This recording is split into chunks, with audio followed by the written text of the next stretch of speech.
Arkadaşlar merhabalar. Bugün çekirdek kişisel tüketim giderleri var. Bu veri önemli bir veridir. Direkt enflasyonla alakalı bir gösterge olduğundan dolayı veri piyasada bir volatilite yapabilir. Bu verinin haricinde şu an için bir şey yok. Bir de yine FED faiz monitörüne bir bakalım. %27'ye çıkmıştı. Şu an %24'te görünüyor. Şimdi bugünkü risk iştahımı da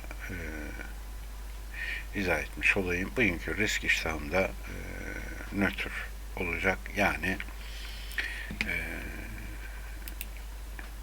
tüm enstrümanlarda günlük bant hareketi kadar bir düşüş görürse alıma başlayacak. Şuradaki vermiş olduğu hedef kanal %100 dolduğunda işleme başlayacak. Şimdi dolar endeksine bakalım. Dolar endeksi 105.38 gelirse sell işlemi yapacak. USD JP'ye 135.79 gelirse sell işlemi yapacak. Euro USD 1.05.31 gelirse buy işlemi yapacak. GBP USD 1.19.24 gelirse buy işlemi yapacak. Nasdaq 11.901 gelirse buy işlemi yapacak. S&P 500 3.937 gelirse buy işlemi yapacak. Bitcoin 23.254 gelirse buy işlemi yapacak. Ethereum 1592 gelirse buy işlemi yapacak.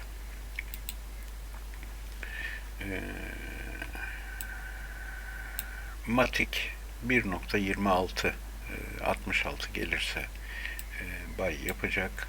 AVAX 18.67 gelirse buy yapacak. DOT bu da 6.71 gelirse buy işlemi yapacak.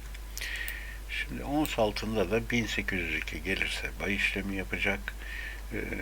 Gümüş 20.82 gelirse buy işlemi yapacak. Yalnız benim elimdeki gümüş 3 tane gümüş bozum var ve bunların da stop loss noktası 21.01.